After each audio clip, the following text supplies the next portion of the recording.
আসসালামু আলাইকুম। সবাইকে শুভ সন্ধ্যা।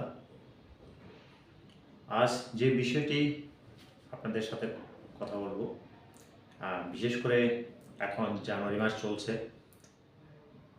স্কুল স্টুডেন্টদের ভর্তির বিষয়ে এবং জানুয়ারি মাসে ক্লাস করা, নতুন ক্লাসে যাওয়া, এই বিষয়ে আমি কিছু কথা বলবো আপনাদের সাথে। প্রিয় দর্শক, আমরা জানি জানুয়ারি মাস মানে একটি স্টুডেন্টের জন্য নতুন বছরের যাত্রা, নতুন ক্লাসের যাত্রা, নতুন ক্লাসে পদার্পণ করা, নতুন বইয়ের সাথে নতুন দিন, নতুন বছর শুরু হওয়া, সেই সাথে আনন্দের সাথে তারা পড়ালেখা করা। হ্যাঁ প্রিয় দর্শক, বলছিলাম সেই জানুয়ারি মাস আমাদের শুরু হয়েছে।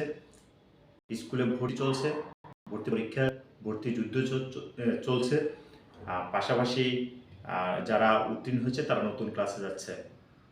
এই সংক্রান্ত যদি আমি একটু আপনাদেরকে বলি, আমরা দেখেছি আমাদের আশেপাশে সহ অনেক জায়গায় দেখবেন, হয়তো আপনাদের পাশেও দেখবেন, যে এখন পর্যন্ত অনেক স্টুডেন্ট কিন্তু ভর্তি হতে পারেনি, নতুন ক্লাসে যেতে পারেনি বা ভর্তি কার্যক্রম সম্পন্ন করতে পারেনি। প্রিয় দর্শক, আমরা বলছিলাম আসলে কেন কেন এটি হয় বা কেন হচ্ছে, বা অনেকেই কেন এখন পর্যন্ত নতুন ক্লাসে ভর্তি হতে পারেনি। প্রিয় দর্শক, আমরা জানি একটি বিষয় আসলে খুবই কষ্টদায়ক। সেটি হচ্ছে একটি বাচ্চা, একজন স্টুডেন্ট যখন একটি ক্লাসে পাশ করে, সে তার মেধাক্রম অনুযায়ী সে ভালো রেজাল্ট করে পরের ক্লাসে যায়।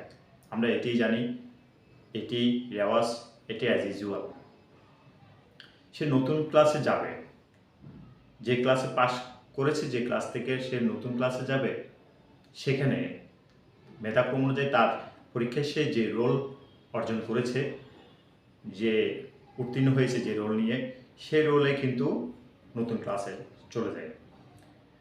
এখানে যে বিষয়টি আসলে ফোকাস করার বিষয় এবং উল্লেখ করার বিষয় আমরা দেখেছি, আমরা সরেজমিনে দেখেছি, এবং আমাদের ইভেন আমার নিজের ছেলে মেয়ে থেকে শুরু করে আপনাদের ছেলে মেয়েদের দেখবেন, যে ক্লাস থেকে পাশ করেছে নতুন ক্লাসে গেলে তাদেরকে আবার নতুন করে ভর্তি হতে হচ্ছে।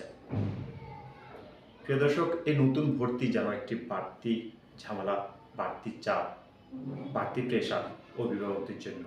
অর্থাৎ আমি বুঝাতে চাচ্ছি, একটি ক্লাসে পাশ করে নতুন ক্লাসে যাবে, তার এটি অ্যাজ ইউজুয়াল স্বাভাবিক নিয়ম।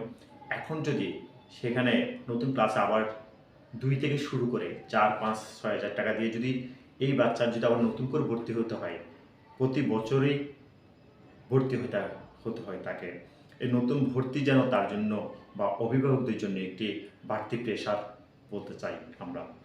এই নতুন ক্লাসে ভর্তি হওয়া এবং প্রেশার, অভিভাবকের উপর প্রেশার, এটি কি আসলে আদৌ সংশোধন করার মতো নয়? নতুন ক্লাসে যাবে, তাদের আবার নতুন ভর্তি হতে হবে কেন? তারা একজন স্টুডেন্ট রোল 1 হলেও তাকে ভর্তি হতে হচ্ছে, 2 হলেও ভর্তি হতে হচ্ছে, 3 হলেও ভর্তি হতে হচ্ছে। মেরিট অনুযায়ী সে পাশ করেছে, সে নতুন ক্লাসে যাবে, ভর্তি হবে, নতুন বই পাবে, নতুনভাবে ক্লাস শুরু করবে। কেন? এই বাচ্চাগুলি কিন্তু সারা বছর কিন্তু তারা কিন্তু তাদের স্কুলের যে বেতনটি রয়েছে, কিন্তু বেতনটি কিন্তু বহন করে।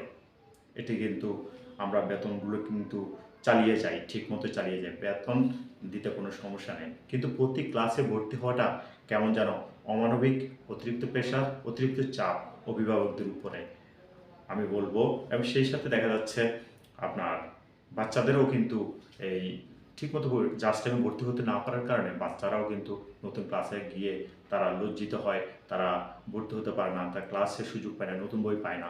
এরকম ঘটনা অহরহ আপনার আশেপাশে রয়েছে।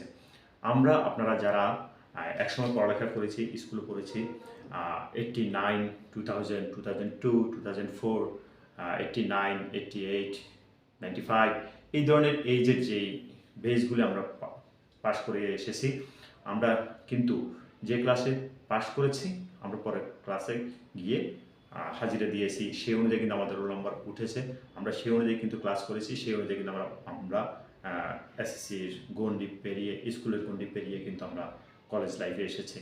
আমরা কিন্তু প্রতি বছর কিন্তু আমরা এই ভর্তি কার্যক্রমটি কিন্তু আমরা করিনি। তাহলে কেন এখন নতুন করে প্রতিটি স্কুলেই জানুয়ারি হলে তাদের আবার নতুন ভর্তি, পুনরায় ভর্তি 2 থেকে 4-5 হাজার টাকা, 6 হাজার টাকা পর্যন্ত। এবং যদি একটু এলিট শ্রেণীর স্কুলগুলো হয়ে থাকে তাহলে কিন্তু আপনার 10, 15, 20 হাজার টাকাও কিন্তু নতুন পুনরায় ভর্তির কিন্তু কার্যক্রম হয়ে থাকে। প্রিয় দর্শক, আমি বলছিলাম আমাদের আশেপাশে যেসব স্কুল কলেজ রয়েছে, বিশেষ করে স্কুলে এই কাজটি হয়ে থাকে বেশি, তাদের একটু সহানুভূতি হওয়ার আহ্বান জানাই।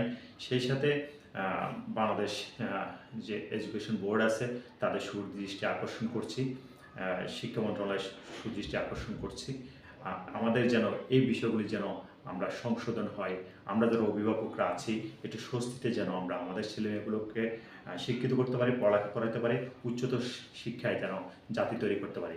ধন্যবাদ সবাই, ভালো থাকবেন, সুস্থ থাকবেন।